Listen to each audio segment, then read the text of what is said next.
Greetings, Eric Hammond here with the Joy of Homesteading. I am pulling out plants out of my hydroponics setup so that I can make room for all the seeds that I've started, and it's really pretty cool. Look at the root growth on these things. I just pulled this thing out of the bed.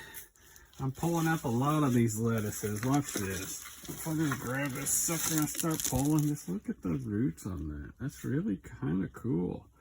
I'm clearing out this whole section here, and I'll put my seeds there. I'm gonna lower these lights here to get some more light on those seedlings. But this provided all the greens for the entire winter. I had no trouble keeping up with salads and everything else. This was super easy to do. It was all automated.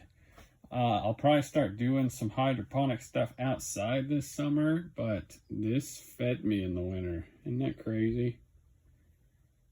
If you like this kind of thing, hit that thumbs up button.